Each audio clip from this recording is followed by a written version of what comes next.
o advogado do diabo, o cético. Vamos ver se vai dar certo. Mas tirou aquele negócio que eu pedi, né?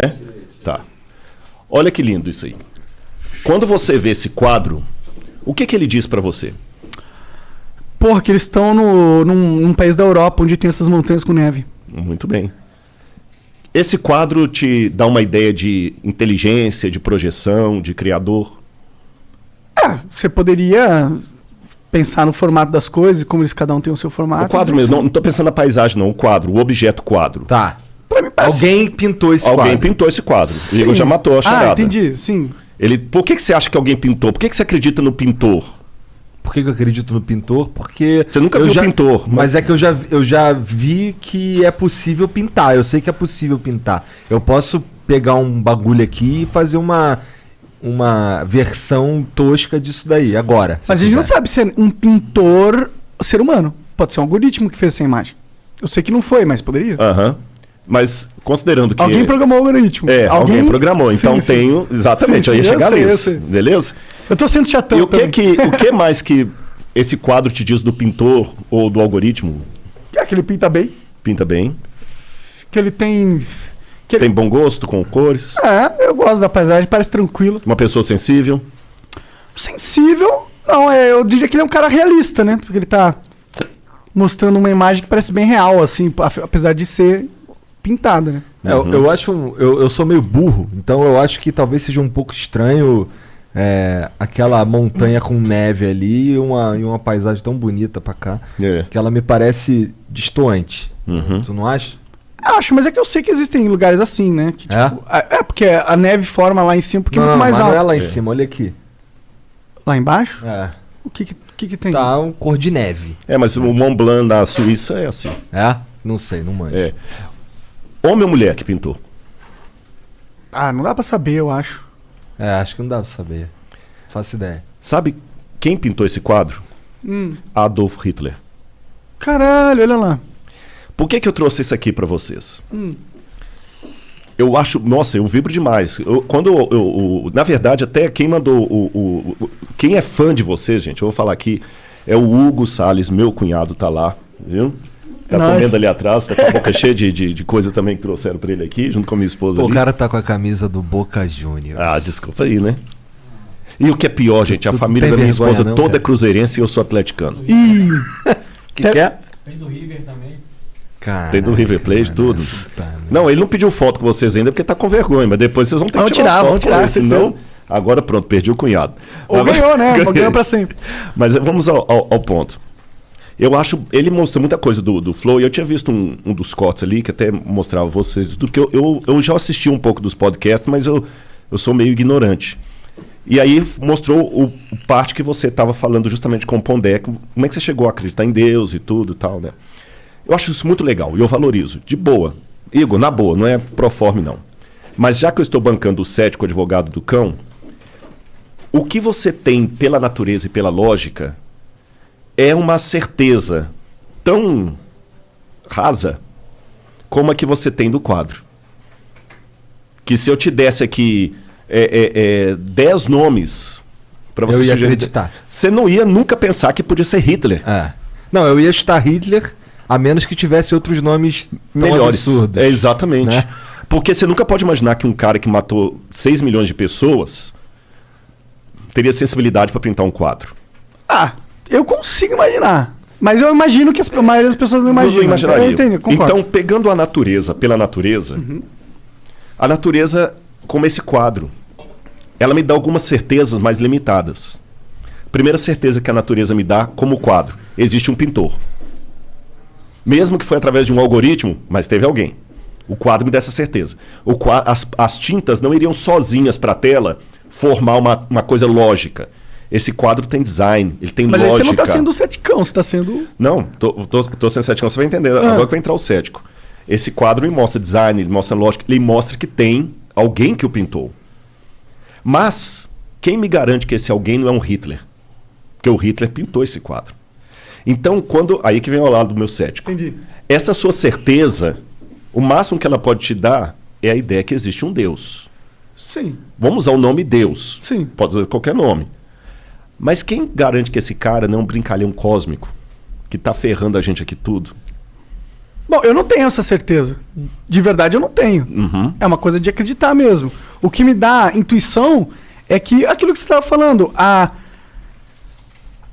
realidade parece ser boa no sentido de tem muita merda, mas as coisas vão caminhando, vão melhorando. Tipo, parece que tem algo dentro dessa realidade que quer progredir, tá ligado? E isso é a evidência que eu uso para que eu não tenho uma imagem desse Deus que eu acho que exista, mas eu não tenho nenhuma certeza das características dele. Aí que tá o ponto. Agora você chegou no ponto. Sim. E aí que vem o meu testemunho agora de fé. Eu, quando olho a natureza, ela me dá essa certeza. Não tem que ter um design. Pá, o cara deve ter intenção, tudo. Tá. Só que ela não me responde se ele me ama. Ou se ele é um Hitler. Então a primeira coisa que eu tenho que trabalhar é a possibilidade de Deus existir. Depois que eu trabalhar essa possibilidade de Deus existir, eu vou trabalhar uma segunda possibilidade. Será que ele se revela? Será que ele consegue ficar pequeno bastante para me entender? Aí que eu começo a buscar na história das religiões por que aquele livro chamado Bíblia Sagrada é realmente a palavra dele ou não. É lógico que em 30 segundos não dá para eu resumir para vocês por que eu cheguei à conclusão que a Bíblia é a palavra de Deus e o Bhagavad Gita não. Eu precisaria de mais tempo, mas vamos deixar o beneplácito que eu fiz pesquisas para isso. E eu cheguei à conclusão racional que a Bíblia é a palavra revelada de Deus. E essa palavra revelada de Deus, ela não me disse apenas informações sobre Deus. Ela me contou a história dele. E ao contar a história dele, aí vem todo aquele esquema que eu falei de Cristo na cruz, enviado e tudo, eu descobri a coisa mais linda que eu podia descobrir. Que Deus, ele responde à minha ansiedade contraditória. Vou explicar por quê. Se eu for pro lado do ateísmo, vamos abrir o jogo. O Fernando Pessoa dizia: o que é o ser humano senão um cadáver adiado que procria? E é isso que a gente é, você entendeu? É um corpo que faz sexo até morrer. Acabou. Por isso que muitos são da escola pessimista e tudo mais, porque a realidade é essa. Por mais que alguns queiram... Não, mas dá dentro do pessimismo para viver numa boa? Não dá, desculpa. Pode até ser que alguém conheceu, mas não dá. Não dá para viver numa boa. A sobriedade, ela te incomoda. Você saber que mais cedo, mais tarde, você vai morrer ou vai enterrar alguém que você ama. Pô, caramba, isso é muito dolorido. Por outro lado, se eu for pro lado do teísmo, que é chamado crer no Supremo, mas ficar só com o quadro não me diz se quem pintou foi uma freira que eu poderia levar para minha casa e que ia cuidar de mim se eu estivesse doente, ou se era um maníaco como o austríaco que matou 6 milhões de caras, porque os dois podem pintar quadro. Então eu preciso de algo a mais desse Deus, além da certeza que ele existe. E esse algo a mais, ele vem de uma coisa que o Karl Rahner, que é um teólogo formidável, católico, morreu nos anos 70, Karl Rahner chamava de transcendental, existencial transcendental. O que é isso? Santo Agostinho dizia, existe um vazio com forma de Deus no coração humano. E nós nascemos com essa projeção para o transcendente. Se tem uma oração que até um ateu sinceramente pode fazer, é a seguinte: Senhor, que tu existas. Porque se ele existir, cara, é a melhor coisa que eu tenho para falar aqui para vocês. Se Deus de fato existir do modo como a Bíblia o revela, ou como ele se revela na Bíblia para corrigir, então fica tranquilo que ainda que você esteja morto, você viverá. Você está entendendo? Agora, eu tenho uma dificuldade aqui.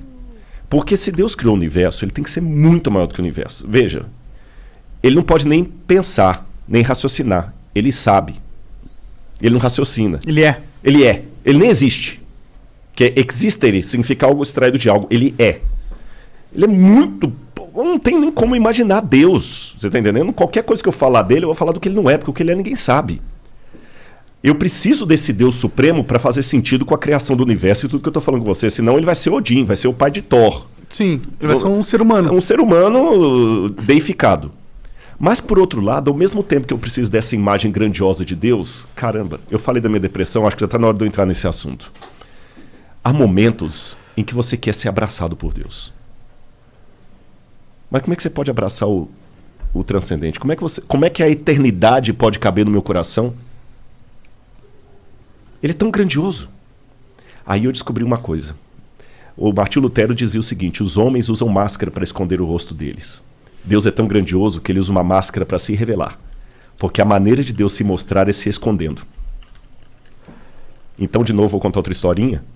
Um camarada tinha um aquário com aqueles peixes com água salgada do mar. E toda hora que ele ia colocar a comida ali, os peixes fugiam dele. Mas que saco, eu gasto um dinheirão e tudo. Aí o colega falou, pai, só tem um jeito desses peixes não fugirem. Eles têm com medo, isso é muito grande para eles. Ele falou, qual que é o jeito? Ele falou assim, se você virar peixe e entrar aí dentro. Deus se encarnou. O Evangelho de João começa, o grego é muito lindo, não é para exibir, né? João fala assim, kai hologos en proston theon. No princípio era o verbo, e o verbo estava com Deus, e o verbo era Deus. E o verbo se fez carne e habitou no meio de nós. E vimos a sua glória, glória como do unigênito do Pai. Então Cristo é Deus em forma humana, de uma maneira que eu possa abraçá-lo. Paulo fala que ele se esvaziou, kenosis. Então, embora ele ainda tenha toda a plenitude da divindade no corpo dele, ele é tátil. E ele deixou as marcas dele na história. E vem a arqueologia.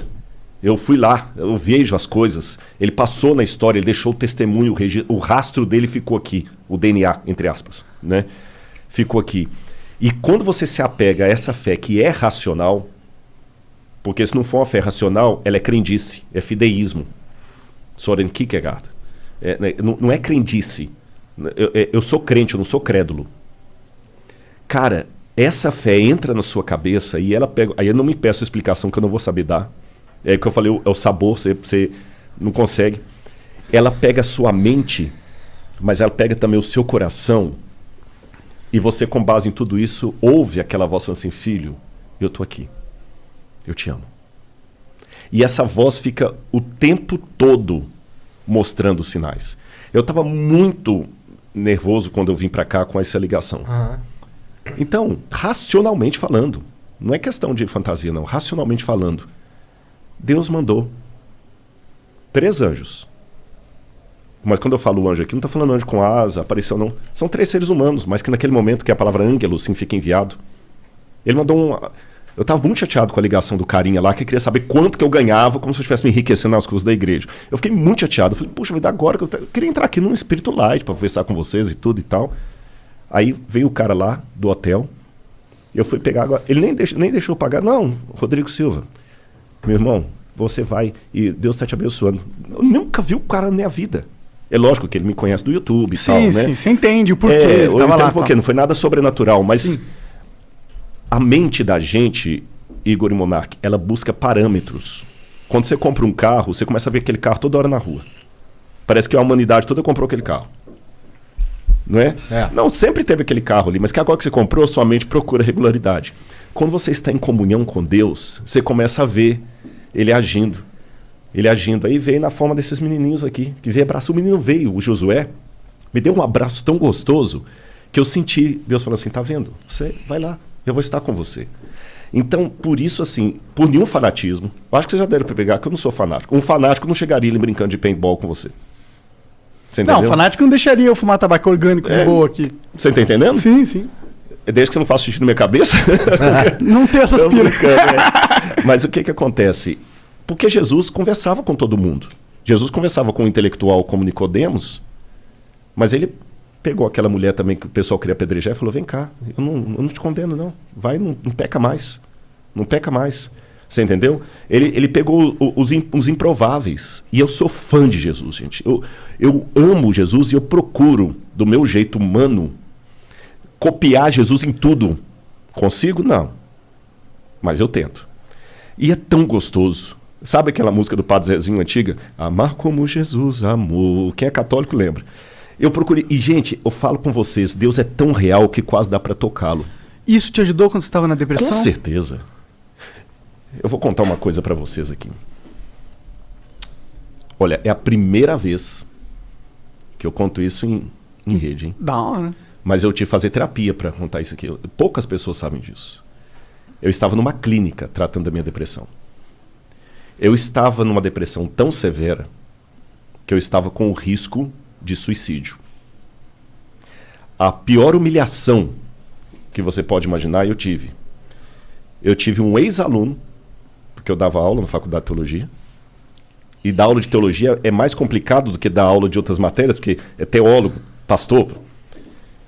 Tinha que ter um aluno comigo que... Aí, nesse ponto, eu agradeço muito à Igreja Adventista. Nenhum pastor adventista ganha salário para ficar milionário, ter ilha, apartamentos, não tem. Mas a igreja também não me deixa passar vergonha. Ela cuida. O plano de saúde que eles têm cuidou de mim tudo ali. E o que o plano de saúde não cobriu, o diretor da universidade, do NASP, Rodrigo, o NASP vai pagar. Porque eu não tinha grana para pagar aquilo ali, nem o plano de saúde cobria tudo. E eles pagaram, eles cuidaram de mim. Então, apenas um parênteses para continuar a história. Quem vem para a igreja tem muitas decepções. Quando eu falei do crente pantufa, igual esse cara que me encheu o saco para saber quanto que eu ganho. O cara não... Com certeza, esse que ligou para mim, não fez uma oração por mim quando eu estava com depressão. Ele queria o clickbait ali, né? Você entendeu? Exatamente. Não, mas agora quer ligar para saber quanto que eu ganho. Você tem alto. Não quer saber não, ele quer confirmar, porque já fez uma pesquisa. Sim. Do YouTube. Dá para estimar quantas pessoas exatamente, fazem no canal. Então, quer dizer, é muito chato, sabe? Quando eu precisei, se eu olhasse religião por alguns, eu não passaria na porta de nenhuma igreja. Mas também, graças a Deus, eu aprendi, não sou oculista, mas eu do olho, eu não vou ficar olhando a remela. Que teve muitas pessoas na igreja também que me apoiaram. Então teve gente que me fritou, porque a igreja não é o paraíso. Às vezes é para-raio de doido, religião às vezes é para-raio de doido. Uhum. Mas por que religião tem que ser o para-raio de doido? Justamente porque a igreja é um hospital. Porque o doido precisa de guia. Exatamente. Se a igreja agora começar a ser elitista, só vamos aceitar os bem ajustados, ela deixou de ser igreja. Sim, tá certo. Só que o problema é que enquanto o cara é um débil mental, antes de entrar para a religião, ele é um débil mental. Depois que ele entra, mas você não é crente? É complicado isso. E eu só peço a Deus assim que tenha misericórdia de mim. Mas eu tive muita gente na igreja que me ajudou. Eu tive fogo amigo, cara que vem para te fritar. O cara que era antes brother. Antes brother. Que queria a sua posição, provavelmente. Exatamente. Mas depois me fritou. Uhum. E por que eu não saí da igreja? Porque ao mesmo tempo, se eu falar que a igreja não presta por causa daqueles que me ferraram, o que eu faço com aquela multidão que me ajudou? Eu não estou falando de gente que é fã do Rodrigo Silva, influencer. Não. Eu estava na pior. E aí o diretor chegou, todo sábado ele ia me visitar na clínica de tratamento que eu estava. E 2 detalhes aconteceram aí. Por isso que o meu livro chama O Ceticismo da Fé. Tem coisa que eu tenho dificuldade de acreditar que é coincidência. A médica que me recebeu ali, a psiquiatra, eu não tinha condição de ficar naquela clínica. É o Cevisa, Centro de Vida Saudável, que fica lá em Engenheiro Coelho. Tem tratamentos naturais, o lance da alimentação, você entendeu? E aí, eu tava tão mal que, nessa época eu tava em Sobral, passei uns 2 meses em Sobral, trabalhando para uma universidade lá, numa licença, um sabático, e o dono lá, que é muito rico, viu que eu fiquei tão mal, que ele me pegou, botou no avião particular dele. Eu só lembro de uma cena assim, que é interessante, a depressão, eu nunca fiquei bêbado, mas eu deduzo que é mais ou menos aquilo, porque eu não lembro detalhes, eu lembro flashes. Entendi. Você entendeu? Eu lembro do Dr. Oscar, lá de Sobral, gente fina demais, muito bacana. Ele, Rodrigo, você vai para São Paulo, lá para o Cevisa. E eu lembro que ele pegou um dinheiro e botou no meu bolso, e eu lembro do valor, era R$1.000. Eu falei, doutor Oscar, não, põe aqui que você precisar de alguma coisa. Que é assim que eu... E o piloto dele trouxe, e eu já não lembro mais nada. Eu lembro eu no quarto, vários dias no escuro, só fazia xixi, um xixi amarelo, não queria comer nada. Muito mal, muito mal. Você sabe por que você estava mal? Assim? Sim. Foram problemas particulares, pessoais, que me afundaram. Eu já tinha o gatilho. Entendi. Porque todo mundo tem seus traumas desde a infância. Claro. A minha infância foi uma pocilga emocional. Que o lar que eu tive, meu amigo, por favor. Minha mãe dormia com faca debaixo do travesseiro, punhal, falando que ia matar meu pai. Imagina você escutando isso com 6 anos, 7 anos de idade. O meu irmão tem o cóccix quebrado até hoje de violência doméstica. E meu irmão que já morreu, ele vivia falando que ia me matar. Você tá entendendo? Então, quer dizer, eu cresci num... Um ambiente tóxico. Nossa, mãe, toxiquíssimo. Você nem sei se existe essa... Aí, então tudo isso aí já te predispõe. Claro. Mas não foi uma coisa assim com Deus ou algum pensamento... Não. De angústia existencial, não era algo assim? Não, foi angústia existencial, porque tem uma hora que mistura tudo. Entendi. Vira uma salada de fruta. Você já nem sabe mais por que tá doendo. Sabe o que é você ajoelhar, querer orar e só chora? Eu não queria viver. Eu perdi a ligação com a vida. A verdade foi essa. E quando eu cheguei, eu lembro na clínica lá, e eu lembro das meninas tentando, Rodrigo, come, as meninas, as enfermeiras que ficavam lá. Não, Não queria ver ninguém. E com o pior, naquela época eu já era conhecido. Ah, entendi. Eu já era conhecido. Quando que você ficou conhecido? Porque é o seguinte, eu tenho um programa de TV, a TV Novo Tempo, o programa Evidências. Então o programa Evidências, ele vai ao ar e muita gente é conhecido, Evidências. Eu tive 3 entrevistas no Jô Soares. Ah, que da hora. E na época que o Jô Soares era... O flow da época era o Jô, não tinha internet. Pô, obrigado. Não, mas é verdade, não, sem bajulação. Vocês sabem que hoje aqui o próprio Vilela falou, bom, os caras do flow, né? Aliás, um abraço pra ele aqui, não sei se ele tá assistindo a gente. Mas o que acontece? O Jô me chamou uma vez, eu fui, falei de Bíblia e tal. Ele chamou uma segunda vez, deu 2 blocos, chamou uma terceira e deu 2 blocos. Então eu fiquei muito conhecido. E dava palestra, que é a coisa toda. Então, assim, é pior, cara, porque a sua vida vira um Big Brother. Todo mundo sabe. E foi uma situação muito complicada. Problemas emocionais estouraram e tudo. E eu mal. E o que é pior? Quando você tá mal também, e você é conhecido, começa muita gente a falar abobrinha. Aí muita coisa... Aí cada hora chegava, olha, estão comentando isso a seu respeito, aquilo a seu respeito, aquilo a seu respeito. Cara, tem uma parábola que fala das penas alçadas ao vento, sabe? Que o pai mandou o menino soltar as penas lá, para falar, agora vai recolhe. Não tem como recolher, são como as palavras que as pessoas soltam, né? Então não estou entrando no mérito da questão, porque é uma coisa bem particular o que me levou aquilo ali, mas eu estava mal e com muito comentário que me arrebentava. E comentário de pares, de gente de igreja. Entenda um pouco como que é. E até vou dizer que bonito isso aqui, olha. Um pouco antes disso, eu tinha sido barrado de dar uma palestra na Unicamp, porque um grupo de professores ateus não queria gente falando lá que tinha ideia criacionista. Absurdo trazer esses caras aqui. O que eu fiz? Eu não fiquei batendo boca com eles. Eu marquei um almoço e fui conversar com 2 lá. Que eram 2 dos cabeças. Um deles até era ex-crente. O outro, que era ateu, que estudou em Tel Aviv, quando falou Tel Aviv, eu fiz arqueologia em Israel, a gente começou a conversar, ficou meu amigo. Continua ateu. Mas depois que ele viu o meu espírito, a minha seriedade acadêmica, mesmo achando um absurdo eu acreditar em Bíblia e tudo mais, teve um outro evento na Unicamp, nessa época que eu estava doente, e veio um ex-professor meu, Joseph Gaffin, que eu para falar lá de arqueologia bíblica. Eu lembro que eu mandei para ele, eu falei assim, olha, vocês não vão barrar, não, Rodrigo, beleza, a gente já sabe agora que a coisa é séria. E ele mandou para mim um e-mail, na época era e-mail. Rodrigo, eu tô sabendo que você tá mal, por isso que você não veio aqui no Unicamp e tudo e tal. Cara, eu não acredito em Deus, não. Mas você acredita. Ele vai te ajudar.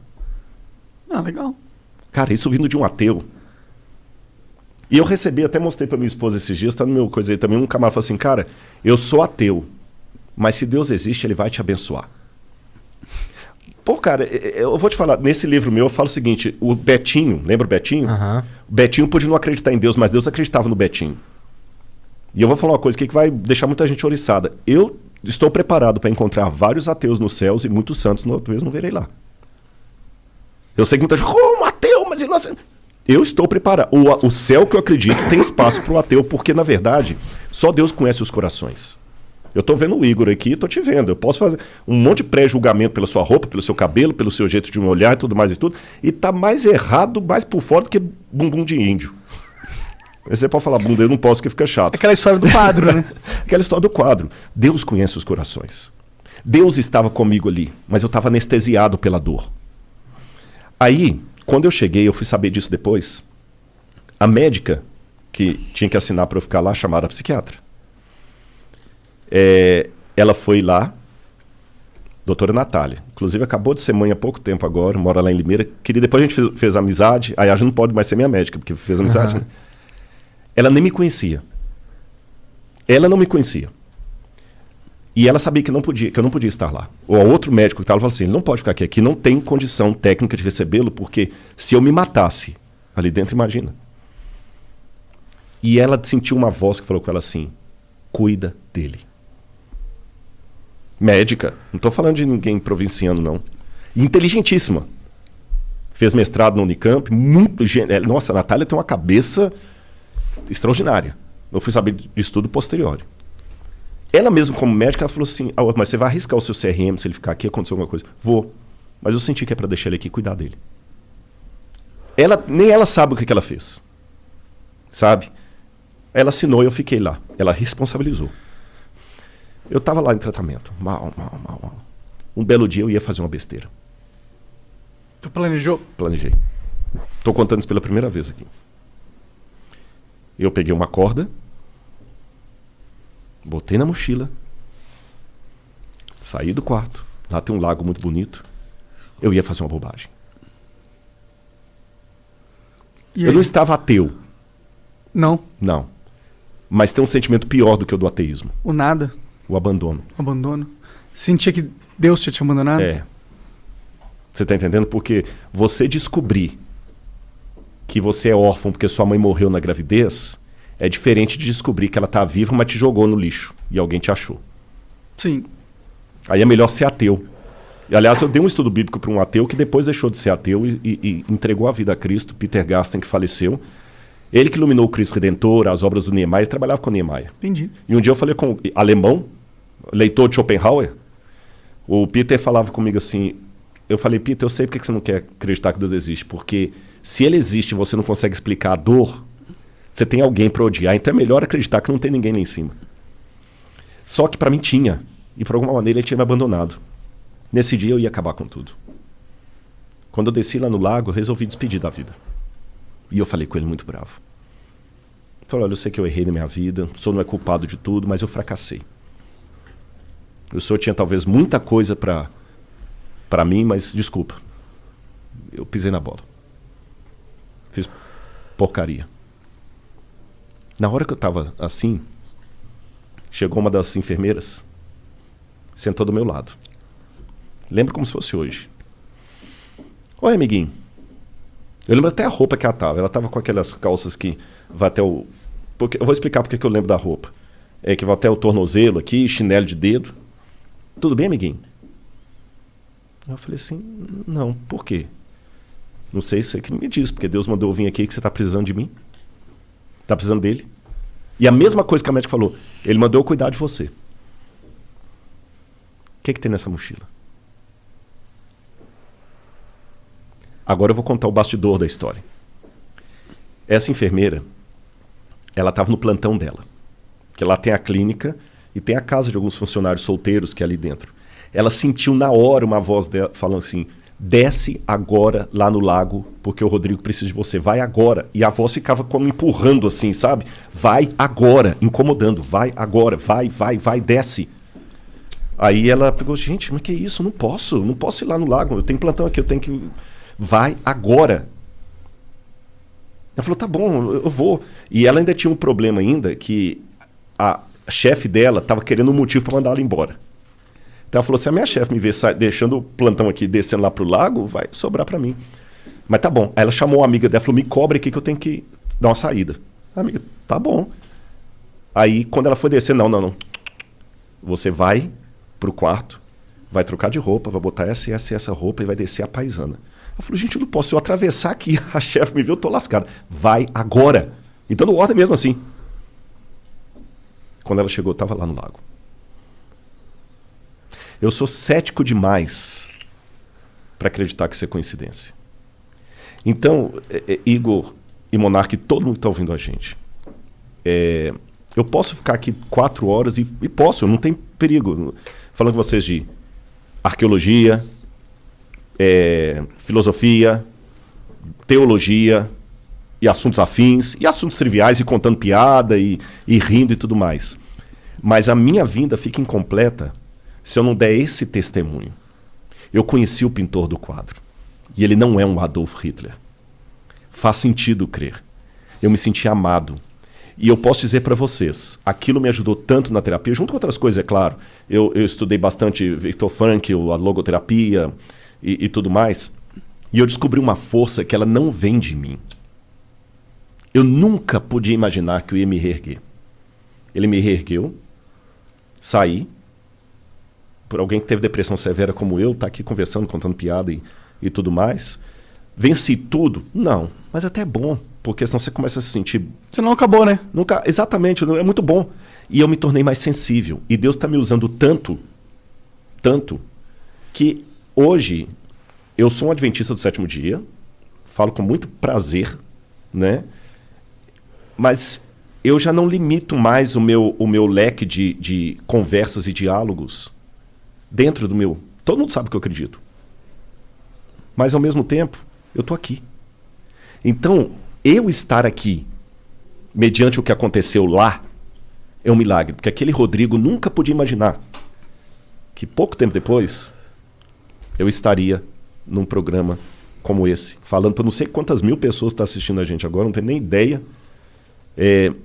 Mas eu falo com vocês, Deus é tão real que dá para tocá-lo. Então, se de repente aqui não é nenhum programa da Igreja Deus é Amor, não estou falando nada no rádio, mas permita-me uma coisa que, com muito carinho, eu vou pedir uma licença a vocês. De repente, tem uma galera que pegou a gente agora, está assistindo, são 11:15. De repente a gente está falando agora